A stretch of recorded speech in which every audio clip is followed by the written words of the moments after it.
Yun mga katips, magandang araw po sa ating lahat. At ngayon mga katips, i-share ko lang sa inyo yung nangyari sa aking chicken broiler na merong isang nanghina mga katips. At yun, inagapan ko na agad at binigyan ko ng gamot. At yun, samahan nyo at pag-usapan natin yan mga katips.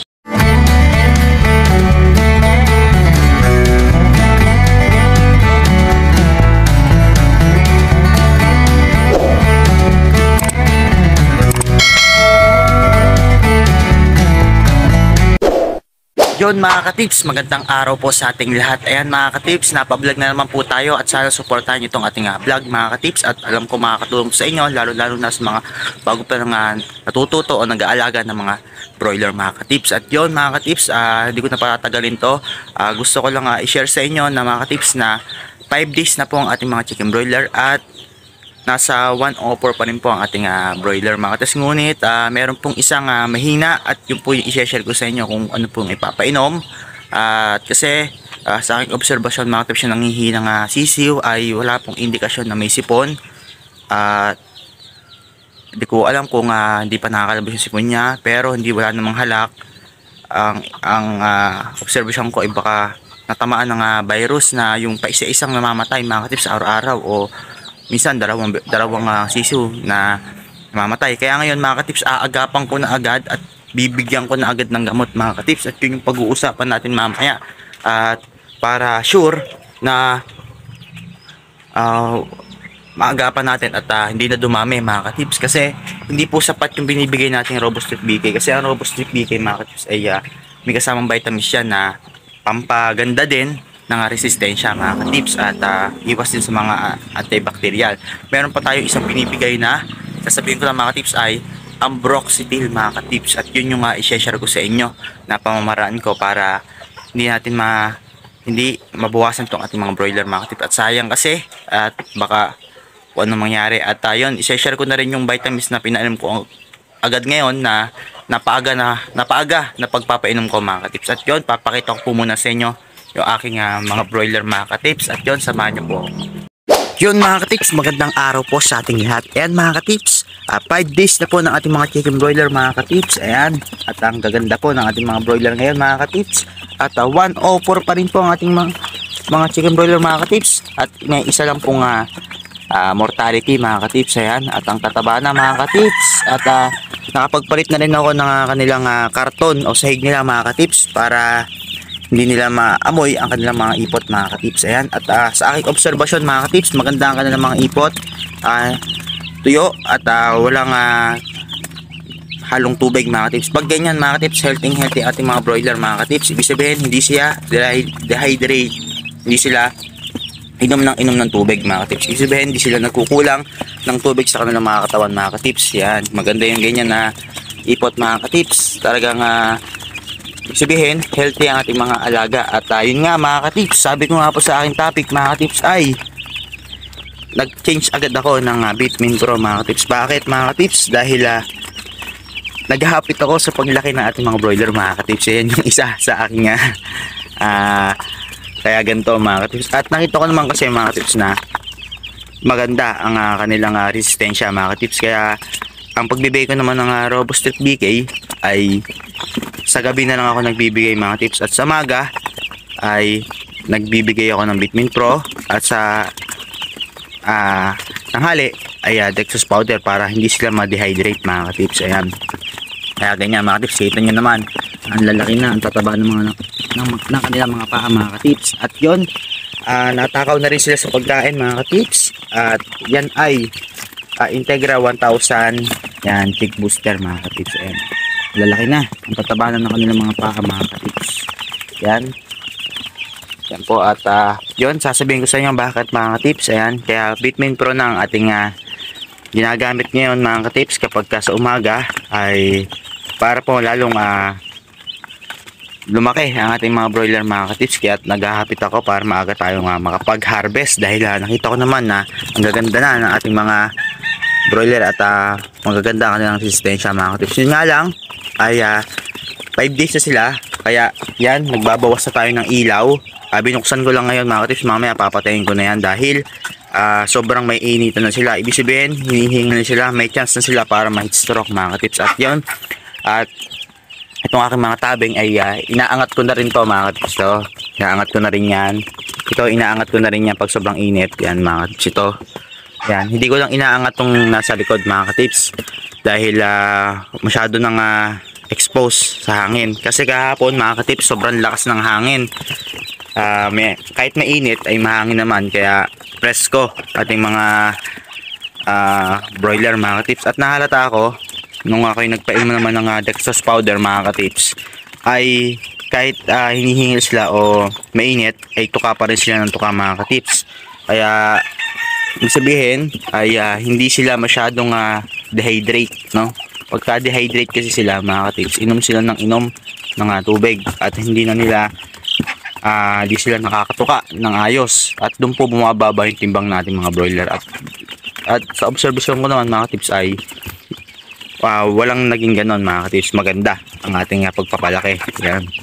At nga pala mga katips, nakita nyo to, ito po ay LED na white na ang aking ginagamit mga katips. Ito po ay ginagamit ko kanina kapag alas 6 na ng gabi mga katips. Kasi pagka alas 6 pa ng gabi malamig pa ay mainit pa mga katips pag alas 6 ng gabi. Kaya ginagawa ko ay LED muna na puting ilaw para hindi madagdagan yung init nila. At ito naman pong puti ay ginagamit ko lang siya, binubuksan ko lang siya pagka mga alas 10 na mga katips.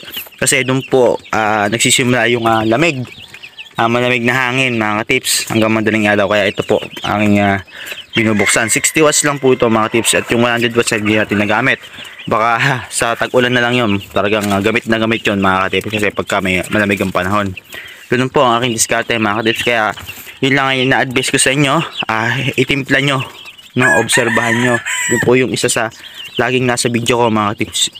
Timplahin nyo yung init at lamig para hindi sila masobrahan o anumang mangyari sa kanila mga katips. Ayan. At kagabi nga pala mga katips, share ko, may nahalata ako na natutulog na nakatayo. Parang ito yon mga katips, parang ito. Malaki naman siya. Ayan. Hindi man siya masyadong mahina. Pinainom ko na yan ng ambroxetil mga katips. Ayan. Baka kasi may nararamdaman siya na hindi ko alam kung ano yung mga nararamdaman niya. Pero nakatayo siya na natutulog. Hindi ko lang alam kung may sipon. Sa aking observation naman mga katips ay wala namang sipon. Baka may nararamdaman lang siya. Yan yung maingay mga katips na kahapon na obserbahan ko. Ito. At yun, sana makarecover para walang mangyaring hindi mabawasan ating mortality. At sa aking observation mga katips, parang medyo mahina siya eh. Yan, parang ano siya, yung hindi malaman kung anong gagawin. Yan mga katips. At mamaya papainumin pa rin natin yan. Ang ginagawa kong pagpapainom dyan mga katips ay gumagamit ako ng syringe. Tapos isang tablespoon. Tapos yun yung pinapainom ko sa kanya mga katips.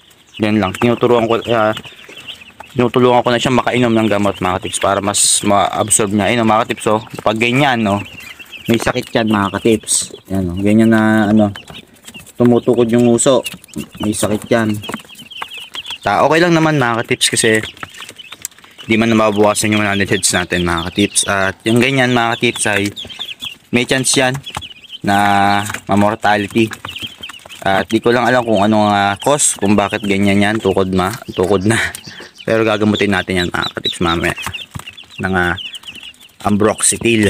Yan lang naman ang aking mga gamot na nakareserba dyan. Ambroxetil, Robusto BK, sa vitamins, Vitamin Pro, saka dextrose powder. Ayan, 4 lang po yan mga katips na ginagamit ko. Pagka walang ambroxetil, Premoxil, yan. Subok ko na rin yan mga katips. Po.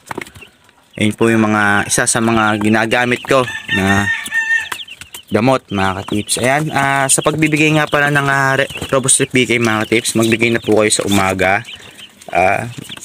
Wala sa mga kahit madaling araw kung magising kayo at wala na yung gamot na Robusto BK, magbigay na po kayo nito. Tapos hintayin nyo lang maubos ng 4 na oras o 5 oras. Pag naubos na po, saka po kayo mag-change ng dextrose powder para naman po sa di sila ma-dehydrate mga katips. At yun, hanggang ano na po yun, hanggang alas 5, yan, alas 6. Tapos yun, saka po kayo mag-change sa Robusto BK para pampalakas naman po ng resistensya mga katips. At yun, ayun mga katips, napakita ko na po sa inyo yung aking mga broiler na ganoon nga po, napaaga yung pag-change ko ng Bitmain Pro.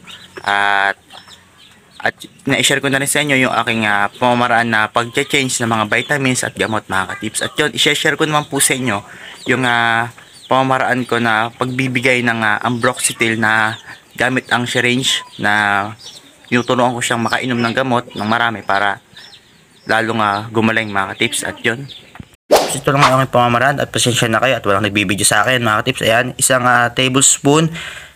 Lagyan nyo lang yan, drop lang, tansyahin nyo yung kulay na ganyan mga katips. Yan, ito gamit natin ng Ambroxetil. Tapos ito, may gamit ako ng syringe yan mga katips. Mas maganda yung mas maliit pa rito. Yan, ganyan lang po. Tapos painumin nyo lang mga katips. Painumin nyo lang gamit ito mga katips. Okay na yon. Tapos pwede nyo na siyang ibalik. Umaga, tanghali, hapon, ganyan gawin nyo mga katips. At sigurado yan makaka-recover mga katips para yung bacteria niyan sa katawan ay mawala, no? Mapuksa para maka-recover mga katips. Yun lang po at yun. Ayun mga katips, napakita ko na po sa inyo yung aking pamamaraan na ganun pong diskarte na 1 tablespoon. Tapos gamit ang syringe, pinapainom ko ng mano-mano. Pasensya na kayo at walang magbibideo sa akin kaya hindi ko nakapakita ng actual kung paano yung pagpapainom ko mga katips. At ganoon lang din naman yung sasalaksak nyo lang sa tuka nila, sa bibig nila at saka nyo bigyan mga katips, dahan-dahan lang para hindi masayang gamot mga katips. At yun, at gusto ko rin i-share sa inyo mga katips yung aking pamamaraan din na nagbigay na rin ako ng Ambroxetil sa kanila dahil nga po para mapigilan natin yung virus na yun mga katips. Papakita ko po muna sa inyo yung aking discarding ginawa ngayon mga katips. Yun mga katips, kapag may ganun po akong senaryo na na-encounter na meron pong nangihina o natutulog ng nakatayo mga katips na hindi ko alam ang dahilan na wala namang sipon mga katips, ay nagbibigay na po agad ako ng Ambroxetil. Yan mga katips, kita nyo, nagbibigay na agad ako ng Ambroxetil na antibiotic para po maagapan natin na wag na pong lumala yung ganung virus mga katips. Kasi wala naman siyang indikasyon na basa yung ilong niya na may sipon o hindi pa nalabas yung kanyang sipon mga katips. Kaya yun, nagpainom agad ako ng Ambroxetil para maagapan po natin agad. At mahirap na, baka uti-uti na mabawasan tong ating mga broiler mga katips. Yun yung iniiwasan natin. Kasi ang virus po kasi mga katips ay pag dumapo po yan ay paisa-isa mga katips. Paisa-isa po yan. Kaya yun, isa-isa siyang namamatay araw-araw, minsan dalawa. Kaya sa aking experience, kailangan po ay agapan po natin agad ng Ambroxetil mga katips, no? O kaya ito, naglagay na rin ako ng Robostrip BK mga katips. Halin-hinan yan mamaya 1 oras. Kasi kaya dalawa yan mga katips, 1 oras na palitan. Yung mga nasa kalahati mga katips dito, yung mga nandito, nakita nyo yung mga nanditong mga sisiw, yan po ay dito iinom. Ngayon, pag naka 1 oras na nakainom na sila lahat, ililipat ko naman po dito, i-change ko naman sa Robostrip BK. Yun yan, para yung kalahati naman makainom ng Ambroxetil mga katips. Ganun yung aking discarding ginagawa mga katips. Kaya yan, para sigurado na maging healthy ating mga broiler mga katips ay agapan agad natin, no? Bumili agad tayo ng gamot na Ambroxetil mga katips or Primoxil, pwede din yan mga katips kung wala kayong available dyan sa mga bilihan nyo ng mga feeds mga katips. Ganun lang po ang inyong discarding gawin mga katips at sana nakatulong to. Yan. Ayun mga katips, napakita ko po sa inyo yung aking diskarte na ginawa sa pagpapainom po ng Ambroxetil mga katips, na ganun nga po na kayong kalahati ay yung po muna yung pinapainom ko ng Ambroxetil, yung kalahati ay Robostrip BK mga katips ang pinapainom ko. Bali 2 gamot yung aking ginagawa at ito po ay aking diskarte lang mga katips na po, na hindi ko naman po sinasadya sa inyo na gayahin nyo kung nagdadalawang isip kayo na baka kung ano mangyari sa mga broiler nyo. Kasi ako mga katips ay subuko na yan, kahit 2 gamot yan mga katips ay wala naman nagiging diferensya sa kanila. At doon nga po, kalahati, tapos i-change ko gada 1 oras yung gamot para lahat makainom po. Nag-rotate yung gamot. At ito po nga, Ambroxetil na pamamaraan ko ay isang beses lang sa isang araw mga katips, pero 3 araw ko ipapainom yan o higit pa. Pag nakita ko nga wala nang ganon na senaryo na pagbaba na nangyari na ganon na may natutulog ng nakatayo ay dire-diretso po ang pagbibigay ko ng gamot at hindi ko po ititigil na kahit isang beses lang sa isang araw. At pagka lumala pa mga katips, ang diskarte naman na inyong gagawin ay maghapon yan. Yan lang ang ipapainom nyo. Umaga, tanghali, hapon, gabi. 3 araw yung gagawin yan para lalong effective ang gamot. Parang sa tao lang po kasi yan mga katips. Pagka uminom ka ng may sakit ka, uminom ka ng gamot, dapat dire-diretso yung pag-inom po, nasa tamang oras yan. At para mas mabilis gumaling at mapuksa yung mga bakterya sa ating mga katawan. Ganoon lang din po yun sa mga sisiw mga katips. At yun, sana nakatulong tong video ko at nakapulutan ng aral sa mga nakakaranas ng ganyan na araw-araw ay namamatay ng sisiw. Ganoon lang po ang inyong diskarte. Agapan nyo agad, painumin nyo po agad ng ambroxetil. Pagka malala talaga, araw-araw may namamatay, yun po muna ipainom nyo umaga, tanghali, hapon, gabi. 3 araw, pag hindi, 1 linggo yung pagpapainom na ganyan mga katips. At sa pagbibigay naman, tansyahin nyo lang sa kulay, yung ganun lang po na tamang kulay lang, hindi matapang, hindi rin matabang, yung saktong tapang lang ng gamot. Ganun lang po ang magbigay mga katips. At yung iba naman, pag sobrang lala na talaga, isang sachet yung nilalagay sa 1 litro. Yun po, ganun lang po. At tsaga-tsaga lang, medyo mahal ang ambroxetil, kukonti ang gamot, gamot nun na nasa pack ay tsagain nyo na kaysa naman mamatayan ko ng sisiw. Ay isang manok lang naman po ang capacity niyan mga katips, kaya makakabawi po kayo. At yun, maraming salamat sa patuloy sumusuporta sa aking YouTube. Sana po ay wag po kayong magsawa sa pagsubaybay sa akin. At nandito lang naman ako palagi para tulungan kayo at magbigay ng tips na po sa aking naranasan na senaryo. At hindi ko naman po kayo pinipilit kung gagayahin niyo ang aking diskarte o hindi. Ang sa akin lang po ay gusto ko lang i-share sa inyo para makatulong at makapagsimula din po kayo ng simpleng negosyo sa kailangan ng pag-aalaga ng broiler mga tips. At yun, huwag niyo po kakalimutan mag-subscribe at click ang notification bell para lagi po yung updated sa aking mga video. At huwag niyo rin po i-skip ang ads mga tips para makatulong po sa akin. At yun, maraming salamat po ulit. At lagi ko sinasabi sa inyo, happy farming po sa ating lahat mga katips.